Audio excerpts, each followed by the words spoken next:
Testing 1 2.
if I could ask everybody to have a seat and settle in, we're ready to begin with our finance committee.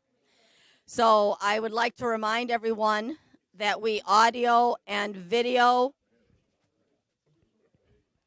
record our meetings. So I will ask that the board members please remember to hit your button when you have something to say on the record and press it when you're finished.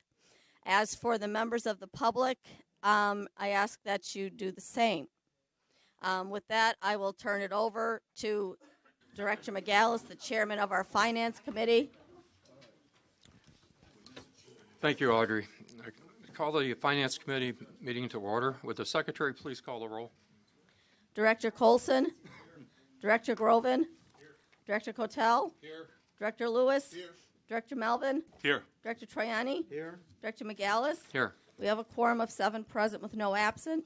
If the record would also show that Directors Durante, Frega, Higgins, Pang, Ross, Sager, and Chairman Diller are all also present. Thank you. Item number 2 is approval of the minutes from the meeting held on November 28, 2018. Are there any questions or comments? If not, could we have a motion? Director Lewis moves, second by Director Cotel. Roll call. Director Colson. Yes. Director Groven. Yes. Director Cotel. Aye. Director Lewis. Yes.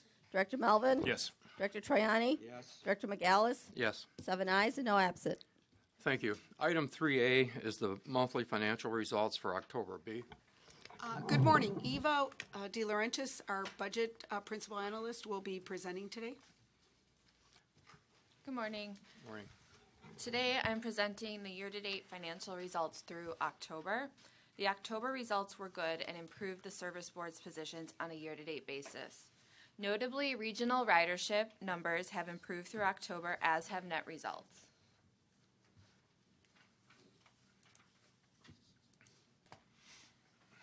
System ridership year-to-date through October was 2.4% lower than prior year, but 0.7% higher than budgeted. October is typically the highest ridership month for the region, as the weather is generally good and school is back in session. This year was no exception. It was also the first month that ridership was higher than prior year since April, as shown by the orange bars on the chart. Still, each service board, except Pace ADA Paratransit, has lost ridership in 2018. This was expected given the fare increases implemented earlier this year.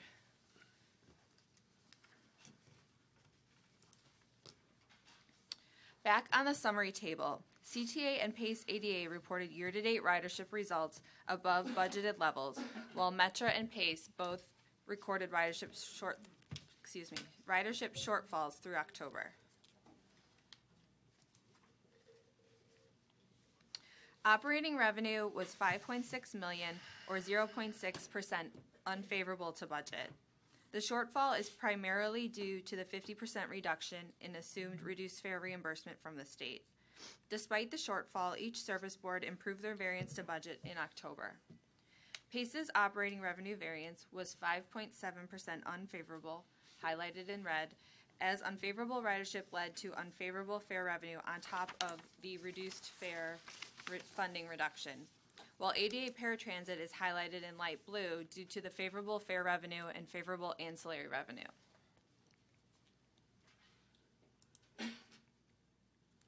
The public funding section of the dashboard shows that results are tracking slightly favorable to budgeted levels. August was another strong sales tax month, with results finishing 4.7% higher than 2017 prior to the state surcharge. Just a reminder, the surcharge was 2% in state fiscal year 2017 and reduced to 1.5% in 2018. As we reported in previous months, overall sales tax growth this year is due to growth in our largest sales tax category, automotive and filling stations. Gasoline prices are up from 2017, and we received RTA sales tax from gasoline purchases. The real estate transfer tax also continues to perform strongly this year after several high-profile commercial sales in the loop. System-wide operating expenses through October were $40.9 million, or 1.8% favorable to budget, with each service board reporting favorable results. Pace results were 4.7% favorable to budget, highlighted in light blue, due to favorability in all categories except fuel and overhead. At the regional level, favorable operating expenses and public funding more than offset the unfavorable operating revenue, producing a net result which was $41.8 million favorable to budget, an improvement of $3.8 million from last month's result. Metra and Pace recorded the greatest favorability and are both highlighted in light blue. Through October, the regional recovery ratio of 52.7% is favorable to budget by 0.7 percentage points, consistent with what we reported last month.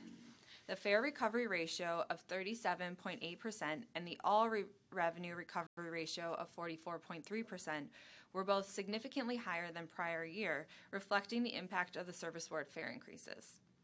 In the right section, each service board's recovery ratio is at budget or higher. Metra's recovery ratio was slightly higher than budget due to both favorable revenue and expense performance.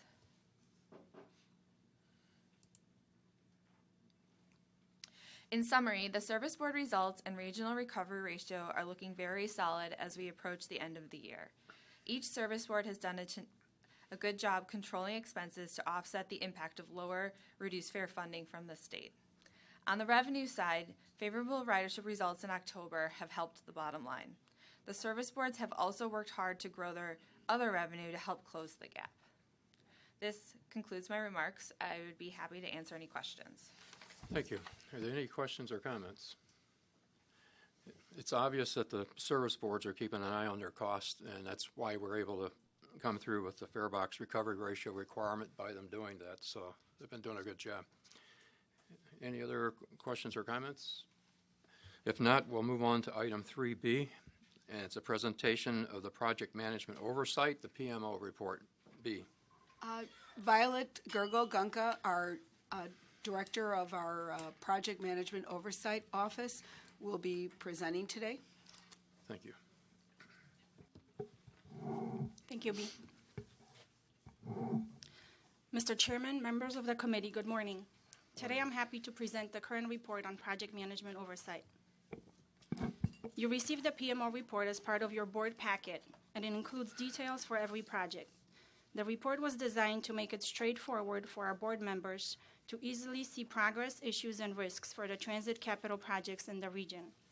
The PMO program currently includes oversight of all state-funded transit projects, regardless of budget, and all other projects with budgets of $10 million or more, regardless of funding source. Together, this set of projects for the current reporting period represents $5.6 billion. Please note that the state-funded projects in this report are part of prior year's capital programs. There has not been a capital bill passed in Illinois since 2009, and the intended level of funding has not been realized. To maintain and preserve the current system in state of good repair, as well as address the backlog of deferred projects, requires a capital investment of $2 to $3 billion per year. Although progress is being made, the 2019 capital program of $841 million comes nowhere near the required level of funding. As a bit of a background, RTA implements the PMO program pursuant to Section 2.01B of the RTA Act. RTA is required to oversee the service board's capital programs and expenditures. PMO is part of RTA's fulfillment of this requirement. Specific involvement includes direct reports and meetings with service board project teams, attendance at other project meetings, project site visits, and periodic reporting to the Illinois Department of Transportation. RTA PMO staff is augmented by engineering and project management consultants who provide necessary expertise as well as additional staff resources. As of the current reporting period, 17 of the 18 state-funded projects are on budget. One project, the Healy Station, was completed under budget. 14 of the 18 projects are on schedule. The 4 projects that are behind schedule are the CTA Railcar Rehabilitation, Metra Hazel Crest Station, Metra Union Pacific North Line Bridges in Ravenswood Station, and the Pace Bus Stop Improvement in Joliet Gateway Center. The change order amounts represent cumulative totals for the currently ongoing state-funded projects, and 78% of the region's projects are without change orders. The vast majority of extra costs for change orders has been for added value to the project and for unforeseen conditions. The total cost of change orders represents less than 1% of the overall budget for the state-funded projects. For selected project highlights, CTA continues with its Your New Blue program with renovations and improvements to the Belmont and Jefferson Park stations. Upgrades include improvements to the station facilities, the bus turnaround and boarding areas, as well as a new station canopy at Belmont Station. Construction at both stations is ongoing, and work is scheduled to be completed in July of next year. Metra achieved an important milestone for positive train control implementation as they started revenue service demonstration on the Rock Island District line in October. Metra also met all the requirements to apply to the FRA for a time extension to December 2020 and is currently pursuing approval of the extension. Metra also completed the Healy Station rehabilitation project during this reporting period. The project scope included the relocation of the outbound shelter and stairs, which provides greater street visibility. Also, the addition of the ramp on the east side allows both sides of the station to be now ADA accessible. PACE is constructing a new bus turnaround and passenger facility near Toyota Park in the village of Bridgeview. Upgrades include a new semi-enclosed passenger waiting area with new LED lighting and heating elements, 4 separate bus bays, and landscaping. The project is scheduled to achieve substantial completion in January of 2019. This concludes my presentation, and I'll be happy to answer any questions. Thank you, Violet. Other questions or comments from anybody? Yes, Director Lewis. Just one question. Of the 4 projects that are behind schedule, is there any theme that exists, any reasons that they are behind schedule that are consistent? On the Metro projects, 3 of the projects that are behind schedule are on the UP North line, and the UP has to review all the project drawings and approve them, and that process has been kind of slow for Metro. So it was kind of outside of Metro's control, but they have UP has figured out a process. They have hired a consultant to assist them with those reviews, and the projects are going forward now. Okay. Yes, Director Colson. Yeah, I can tell you that the new Healy stop really looks great. I go by it every day. And I noticed that it came under budget by about 1/3. Maybe this is a too technical a question, but how did they do that? There are still plans to complete some artwork on the station, so they will they have budgeted some of it for that. But we'd have to look further into details. I'm not sure how the independent cost estimate came so high. There might be some lessons to be learned on other projects, how they were able to do that. We'll look into it with Metro. Thank you. Any other questions? Mr. Chairman. I was just going to tell Director Colson, that's because the alderman was out there all the time, and he probably helped with a lot of free labor. He monitored the work. Okay. No other questions? Thank you very much. Thank you. Item 4A is an ordinance that authorizing the quarterly capital amendments. Jill. Good morning. I'm going to turn this over to Tatiana Jain, our Director of Capital Programming, to go over the amendment. Thank you. Good morning. We are here to approve, to request your approval of 2 ordinances. First is an amendment to the 2018-2022 capital program, incorporating changes in program revenues and expenses for CTA and Metro. And secondly, an amendment to RTA ICE program. Let me walk you through the recommendations for the first ordinance. With this last amendment of the year, we are asking you to approve a total funding increase to the 2018-22 capital program of $14.8 million, where $14.6 million is for CTA and $0.2 million for Metro. Base capital program remains unchanged. The $14.6 million increase for CTA consists of $13.1 million in new federal funding for 2018 from federal sources, Homeland Security grant, low no emission bus discretionary grant, and reprogramming of old Section 5337 funding. And the realignment of 1.5 million federal funds, and ICE, and the alignment of $1.5 million of previously programmed ICE funding. So CTA will use these funds, federal and ICE, for police, transit police, cyber and physical security, purchase of electric buses, overhaul of 5,000 series rail cars. This is using federal funding, and ICE funding for purchase and installation of bus mobile communication devices. I would also like to clarify the CTA is moving bond funds previously approved by the RTA Board of Directors from 2018 capital program to out years. And please note that this will result in the net zero total change for the 5-year capital program. For Metro, the $0.2 million increase comes from lapsing federal formula funds that were originally allocated to Southwestern Wisconsin UZA and are being added to the Positive Train Control Project. The details of these funding changes are included in the capital program Schedule 2A and 2B that are attached to the ordinance. Moving on to the second ordinance, we are requesting your approval of the reprogramming of old ICE funding and adding a new ICE project to the RTA ICE program. These changes are reflected in the first ordinance as part of the capital program amendment. But however, the details of reprogramming of these ICE funds are provided in the second ordinance request memo. RTA staff reviewed these requests and found them to be justified, as outlined in the ordinance request memo. I'm happy to answer any questions you might have regarding these two ordinance requests. Thank you. Are there any questions or comments? If not, can we have a motion to approve? Motion by Director Lewis, second by Director Melvin. All in favor signify by saying aye. Aye. Opposed? Ayes have it. 7 ayes and no absent.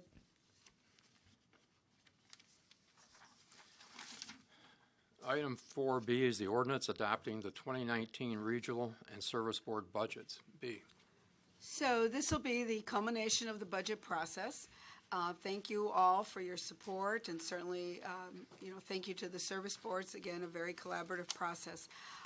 So as you heard from them at the last meeting, they provided all their budget details. So what Doug Anderson, our budget manager, will be doing is kind of giving you a whole roll-up view now and a summary of the various funding allocations. But before we do that, I wanted to close out a question that Director Lewis had asked of the CTA regarding their DBE numbers. So specifically, you had asked about their CTA DBE numbers and then the pensions. The agency's federal DBE percentage is 25.2%, and that's as of 2017, which is their last numbers available. And they awarded DBE contracts from all sources of funding totaled $92.6 million in 2017.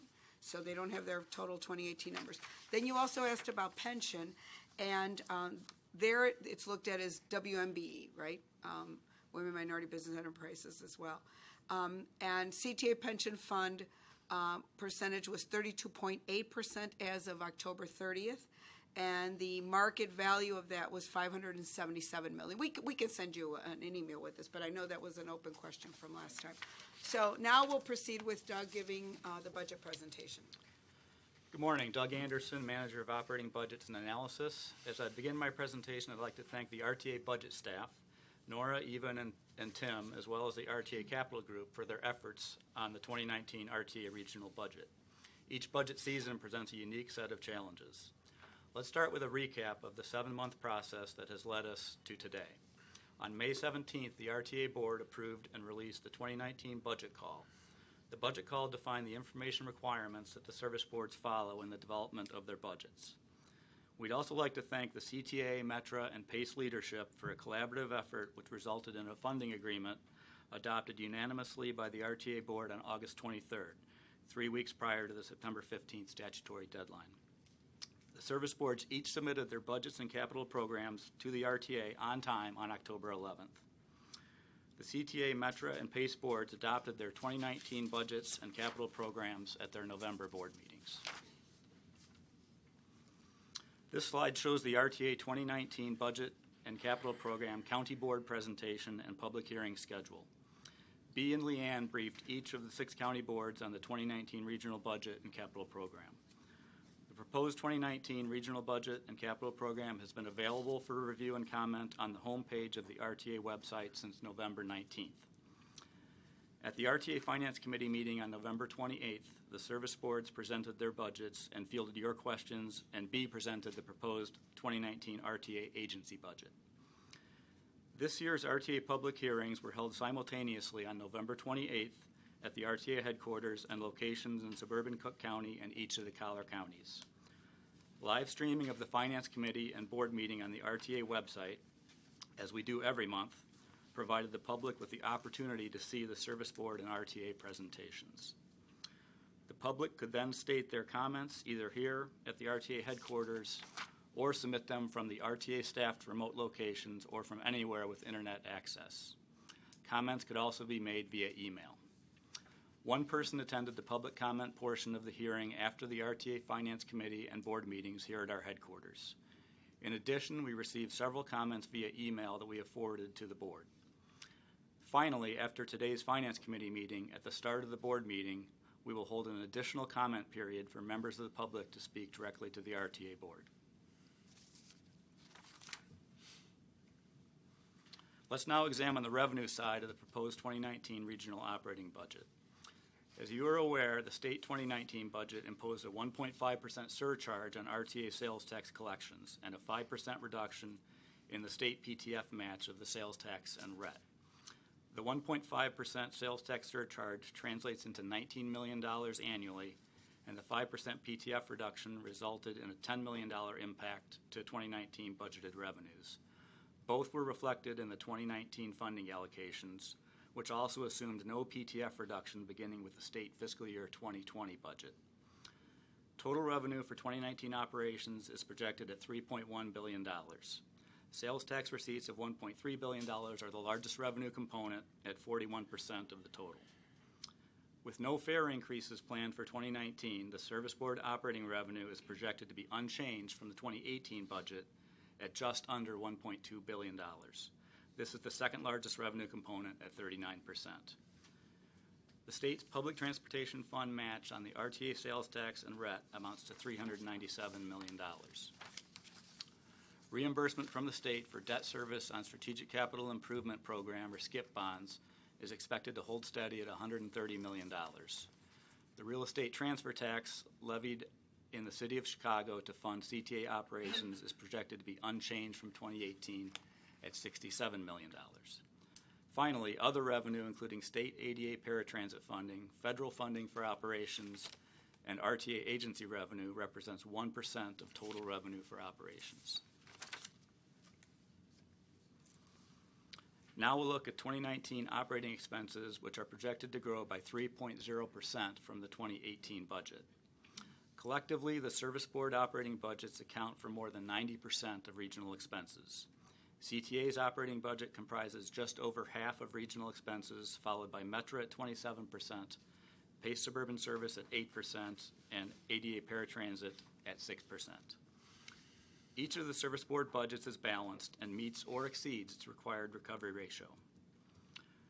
RTA regional debt service of $237 million accounts for 8% of regional expenses. This amount includes principal and interest on both RTA and SCIP bonds that fund Service Board capital projects and interest on RTA short-term debt. The RTA issues short-term debt to manage delays in state funding, primarily PTF, which funds Service Board operations, and ASA-AFA, which reimburses the RTA for debt service on SCIP bonds. RTA agency expenses account for 1.4% of regional expenses. And finally, joint self-insurance fund expenses of $5.7 million, the premium on insurance policies that cover all three service boards, represent less than 1/4 of 1% of regional operating expenses. As I said earlier, each of the Service Board's 2019 budgeted recovery ratios meets or exceeds the required level adopted by the RTA Board in August. As a result, the regional recovery ratio for 2019 is budgeted at 50.6%, exceeding the 50% statutory requirement. Next, let's review the 2019 RTA Innovation, Coordination, and Enhancement, or ICE program. The allocation of 2019 RTA ICE funding again followed the process initiated with the 2015 budget. Annual ICE funding grows at the same rate as the RTA sales tax. For 2019, a total of $12.9 million was allocated to the CTA, Metra, and PACE. CTA proposes using ICE funding for operations to continue South Side bus and train service improvements begun in 2017. Metra proposes using ICE funding for capital to develop a train tracking and passenger counting system. PACE proposes using ICE funding for operating the new Pulse ART route on Milwaukee Avenue. Now we'll look at the 2019 to 2023 capital program. Capital funding sources total $4.3 billion over the 5-year period. Federal funds account for $3.3 billion, or almost 77% of the 5-year capital funding total. Together, the RTA, CTA, and PACE are planning to issue $900 million in bonds to fund a portion of the 5-year program, representing 21% of the total funding. $91 million of other service board funds and $15.4 million of RTA ICE funding round out the capital funding picture. Once again, there are no state funding sources supporting the 5-year program.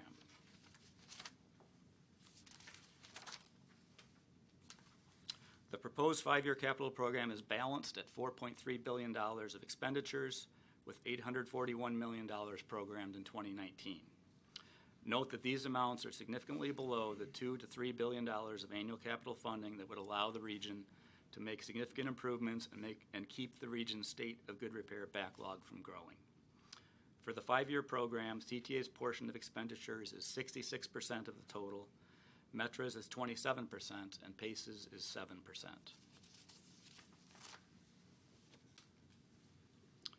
At the RTA Special Finance Committee meeting, you heard from the service boards about their individual programs. So I'll provide a regional perspective of the projects included in the $4.3 billion 5-year capital program. $1.4 billion, or about 32%, will be expended on rolling stock, the largest asset category of the 5-year program. CTA will rehabilitate and purchase both rail cars and buses with planned expenditures of $707 million. Metra rail car and locomotive rehabilitation and purchases total $578 million. PACE has programmed $106 million for the purchase of replacement buses, paratransit vehicles, and van pool vans. Modernization is the second largest investment category at $868 million, mainly comprised of CTA's continuing Red Purple modernization and Your New Blue initiatives. Track and structure is the third largest asset category at $442 million, and support facilities and equipment ranks fourth at $423 million. Debt service on existing CTA bonds totals $730.5 million for the 5-year capital program, or 16.8% of uses, down from 17.4% in last year's program. In conclusion, staff recommends board adoption of the proposed operating budget and 5-year capital program as outlined in this presentation. The budget proposals and capital programs that are detailed in the ordinance are balanced based on reasonable assumptions and meet the statutory regional recovery ratio of 50%. This concludes my presentation. I would be happy to address any questions. Thank you, Doug. With just having completed the November 28th Finance Committee meeting where we had the opportunity to ask questions of the service boards and really to receive a lot of valuable data from them concerning their budgets, I think we are in a great place this year as far as being able to move forward and improve the budget. And I say that really because of all the work that Leanne and Bea and Doug and certainly all the service boards. I mean, a lot of things have changed under Leanne's leadership that has made this a much better process. One of the things that Doug pointed out in the memorandum to us was that back in May of 17 of this year, the approval and release of the 2019 budget call, that's a key document. I mean, so it's not just what we heard on the 28th or what we're dealing with today. You go back to that May document. That's the board, what I like to call budget policy document on how we're going to move forward with getting a budget that we can hopefully live with within the region, that meets the statutory requirements and comes as close to dealing with the many, many deficits that we've talked about during those hearings. But that document that was passed back in May wasn't just done in May. The work started on that document in January, basically. It seems like we vote on a budget and they're already out working on the ordinance as to how that is going to come about. And the key to a smooth budget certainly is getting that document in order to where, through Leanne and B, working with the service boards, getting an understanding of what it contains, and can they work within those guidelines. And really it's a give and take situation that they worked through for a number of months before we actually passed it on May 17. So when you get to the budget meeting that we had on the 28th, we had a good understanding with the service boards on what we expected. They shared and provided the data that we needed to be able to do those analyses. And I can tell you during the time that I've been around, that's not always the case in the past. And so I'm glad to see that certainly they have moved forward working with our agency, and everybody is doing a great job, and I want to thank them. With that, I'd like to open it up to any questions or comments anyone has. Yes, Director Lewis. I concur. The budget process has really improved, and I commend everybody who's involved in it. Just one small question, and I'm doing this in honor of our former colleague Blake Hobson. Dr. Blake used to ask this question all the time about the recovery ratio. In the projections, it said 50.7% versus 50.6. 50.7 versus the 52.7 that we have now. Are you being conservative in that recovery ratio? Because it's pretty close to the minimum of 50, and I know we've always been concerned about that. It is very tight, and certainly we'd like more cushion. I mean, we negotiate the recovery ratios with each of the service boards. We got them to go up last year a little bit, as you know. And you know, the interesting thing, and you'll see the year-to-date results, which we talked about earlier, they're up by 2%, you know, but they're reluctant to commit to a higher number. And so because there are no fare increases in this current year, they were reluctant to raise that. We're looking at ridership. You know, that's been declining. We still expect it to decline some, although we do think at some point it'll plateau. So it is tight. We'll continue to watch it and monitor it very closely. We report on it monthly, and certainly with the certification of the results, and we may have to adjust if that's the case. But even in their budget submissions, they all submitted higher than what they had negotiated, slightly higher, except for, I think, PACE ADA, right? Or PACE, yeah. But so I do think they'll come in higher. I'm hoping for that, but we'll have to monitor the situation. But it is tight, and we wish we had more of a cushion. And B, we spoke earlier about the fact that at least the service boards to date anyway have dealt with that through holding down their expenses and ultimately making it work. So we're definitely relying on that to continue. That's absolutely right. They do hold down their expenses, and they make it work. Any other questions or comments? If not, roll call. How about a motion and a second? I'm sorry. Okay, Director by Tarani moves, second by Director Cotel. Roll call. Director Colson? Yes. Director Groven? Yes. Director Cotel? Yes. Director Lewis? Yes. Director Melvin? Yes. Director Triani? Yes. Director McGallis? Aye. 7 ayes. Thank you. The last item is any other business to come before the committee. If not, do we have a motion to adjourn? Motion by Director Tarani, second by Director Lewis. All in favor signify by saying aye. Aye. Nays? Ayes have it. The committee is adjourned. Thank you.